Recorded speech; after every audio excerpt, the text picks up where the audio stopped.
അസ്സലാമലൈക്കും മോൾ, welcome back. ഇന്നത്തെ നമ്മുടെ റെസിപ്പി ഇതാ ഇഫ്താർ സ്നാക്സ് ആയിട്ടുള്ള പെരി പെരി മുട്ട പോളയാണ് കേട്ടോ റെഡിയാക്കി എടുക്കുന്നത്. അപ്പം മുട്ട വീട്ടിലുണ്ടെങ്കിൽ വളരെ പെട്ടെന്ന് തന്നെ ഉണ്ടാക്കിയെടുക്കാൻ പറ്റുന്നൊരു സ്നാക്സാണിത്. ഇപ്പോൾ നമ്മൾ നോമ്പൊക്കെ തുറക്കുന്ന ആ ഒരു സമയത്ത് ഉണ്ടാക്കി കഴിക്കാൻ പറ്റിയ അടിപൊളിയായിട്ടുള്ള ഈസി ആയിട്ടുള്ളൊരു ഇഫ്താർ സ്നാക്സ് തന്നെയാണ് കേട്ടോ. അപ്പോൾ നമുക്കിതിൻ്റെ റെസിപ്പി ഒന്ന് നോക്കിയാലോ.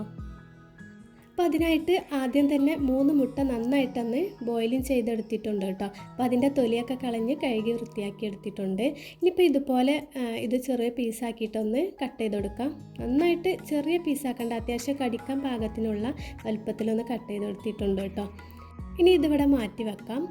ഇനി ഒരു മണിക്കൂർ മുന്നേ തന്നെ ഒരു 6 ഉണക്കമുളക് വെള്ളത്തിലിട്ട് വെച്ചിട്ടുണ്ടായിരുന്നു കേട്ടോ, നന്നായിട്ടൊന്ന് കുതിരാൻ വേണ്ടിയിട്ട്. ഇനി അതിലെ വെള്ളമൊക്കെ ഒന്ന് ഊറ്റിയിട്ട് ഈ മുളക് മാത്രം മിക്സിയുടെ ജാറിലേക്ക് ഇട്ട് കൊടുക്കുക. അപ്പോൾ ഇതിൻ്റെ പേര് കേട്ടാൽ തന്നെ അറിയാമല്ലോ, അത്യാവശ്യം സ്പൈസി ഉള്ളൊരു സ്നാക്സ് ആണെന്ന്. അപ്പോൾ നമുക്ക് എരിവിന് ആവശ്യത്തിനുള്ള മുളക് എടുക്കാം കേട്ടോ. ഇനി ഇതിലേക്ക് ചെറിയൊരു സവാളയുടെ പകുതി ചെറുതായി കട്ട് ചെയ്തിട്ട് ചേർത്ത് കൊടുക്കാം. പിന്നെ ഒരു 1/4 കപ്പ് മല്ലിയിലയും കൂടി ഇട്ട് കൊടുക്കുന്നുണ്ട്. പിന്നെ ഒരു അല്ലി വെളുത്തുള്ളി ചേർത്ത് കൊടുക്കാം.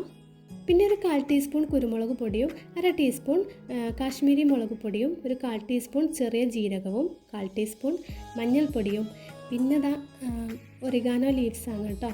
അത് നിർബന്ധമായിട്ട് ചേർക്കണം കേട്ടോ. അപ്പോൾ ഒരു 1/2 ടീസ്പൂൺ ചേർത്തിട്ടുണ്ട്, എങ്കിലേ ഒരു പ്രത്യേക ടേസ്റ്റ് കിട്ടുള്ളൂ.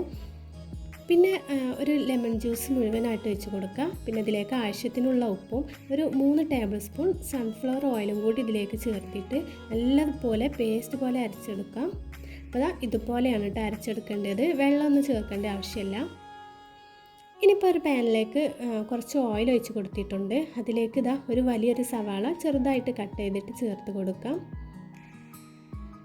ഇപ്പോൾ ഇതിലേക്ക് ഒരു ടീസ്പൂൺ ഇഞ്ചി വെളുത്തുള്ളി ചതച്ചതാണ് കേട്ടോ, അത് ചേർത്ത് കൊടുക്കാം. പിന്നെ എരിവിന് ആവശ്യത്തിനുള്ള പച്ചമുളക് ചേർത്ത് കൊടുക്കുക. ഞാനിവിടെ ഒരു പച്ചമുളക് എടുത്തിട്ടുള്ളൂ കേട്ടോ.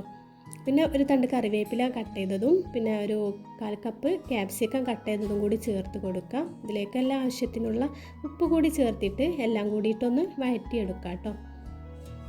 അപ്പോൾ നല്ല സോഫ്റ്റ് ആക്കിയിട്ട് വഴറ്റിയെടുക്കൊന്നും വേണ്ട, അത്യാവശ്യം ചെറുതായിട്ടൊന്ന് വഴണ്ട് കിട്ടിയാൽ മതി കേട്ടോ. അപ്പോൾ എല്ലാം കൂടിയിട്ട് നന്നായിട്ടൊന്ന് മിക്സാക്കി കൊടുത്തതിന് ശേഷം ഒരു മിനിറ്റ് ഒന്ന് അടച്ച് വെച്ചിട്ടൊന്ന് വേവിച്ചെടുക്കാം.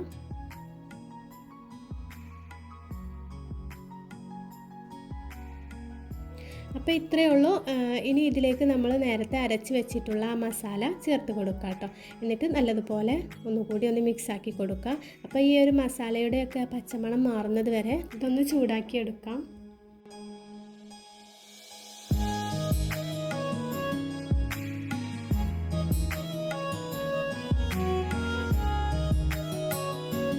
റെഡിയായി കഴിഞ്ഞാൽ ഇതിലേക്ക് നമ്മൾ കട്ട് ചെയ്ത് വെച്ചിട്ടുള്ള മുട്ട മുഴുവനായിട്ടും ചേർത്ത് കൊടുക്കുക.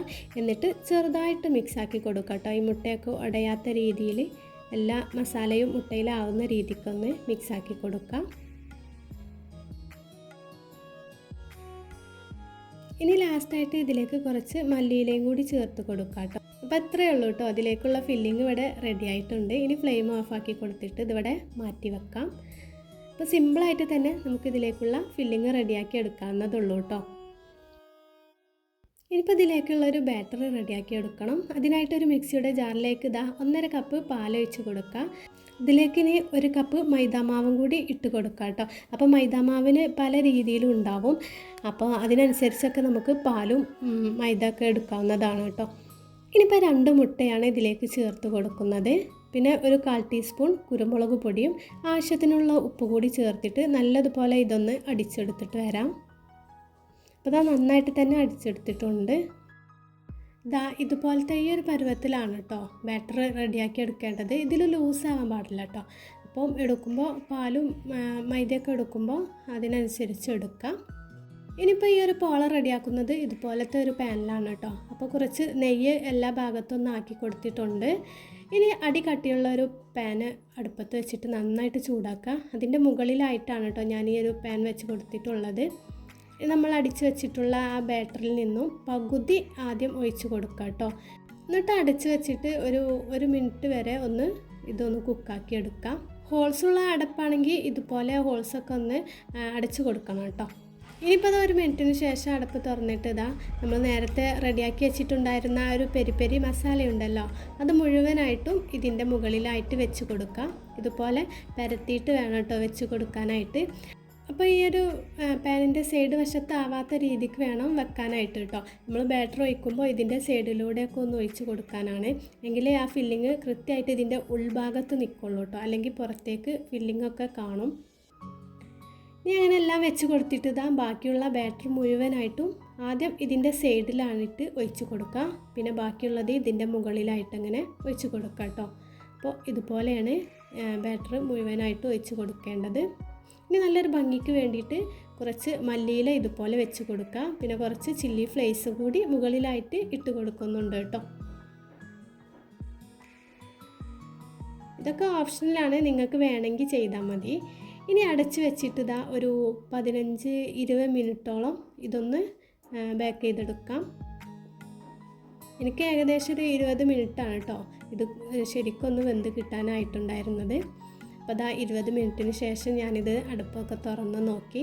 അപ്പോൾ ഇതിൻ്റെ മുകളിലായിട്ട് കുറച്ചുകൂടി ഒന്ന് റെഡിയാവാനുണ്ട്. അതിന് മറ്റൊരു പാനിലേക്ക് ഇതാ കുറച്ച് നെയ്യ് ഒന്നാക്കി കൊടുത്തിട്ടുണ്ട് കേട്ടോ. എന്നിട്ട് ഇതിലേക്കൊന്ന് മറിച്ചിട്ട് കൊടുക്കുക. അപ്പോൾ ഈ ഒരു പോള റെഡിയാക്കുമ്പോൾ തീ ലോ ഫ്ലെയിമിൽ ഇട്ടിട്ട് വേണം കേട്ടോ ഇതുപോലെ റെഡിയാക്കി എടുക്കാനായിട്ട്, അല്ലെങ്കിൽ അടിഭാഗം പെട്ടെന്ന് തന്നെ കരിഞ്ഞു പോകും. ഇപ്പോൾ അതാ തിരിച്ചിട്ട് കൊടുത്തിട്ട് ഒരു മിനിറ്റ് ഒന്ന് ചൂടാക്കി എടുക്കുന്നുണ്ട് കേട്ടോ. അങ്ങനെ ഇപ്പോൾ അതാ നമ്മുടെ ടേസ്റ്റി ആയിട്ടുള്ള പെരി പെരി മുട്ടപ്പോള ഇവിടെ റെഡി ആയിട്ടുണ്ട്. അടിപൊളിയായിട്ട് തന്നെ റെഡിയായി കിട്ടിയിട്ടുണ്ട് കേട്ടോ. ഇനിയിപ്പോൾ നോമ്പൊക്കെ അല്ലേ വരുന്നത്. ഇപ്പോൾ നോമ്പ് തുറക്കുന്ന സമയത്ത് ഉണ്ടാക്കി കഴിക്കാൻ പറ്റിയ അടിപൊളിയായിട്ടുള്ളൊരു സ്നാക്സ് തന്നെയാണ് കേട്ടോ ഇത്. ഇതിൻ്റെ പേര് പെരി പെരി എന്നായതുകൊണ്ട് തന്നെ അത്യാവശ്യം ഇത് സ്പൈസിയാണ് കേട്ടോ. അപ്പോൾ കുട്ടികൾക്കൊക്കെ കഴിക്കാൻ ബുദ്ധിമുട്ടാവും. അപ്പോൾ നമ്മൾ ഉണ്ടാക്കുമ്പോൾ മുളക് കുറച്ചെടുത്താൽ മതി കേട്ടോ. അത്യാവശ്യം 2-3 മുളക് എടുത്താൽ തന്നെ അത്യാവശ്യത്തിന് നല്ല എരിവുണ്ടാവും. അപ്പോൾ ഇതാ ഇതിൻ്റെ ഉൾഭാഗം ഇങ്ങനെയാണ് കേട്ടോ വരുന്നത്.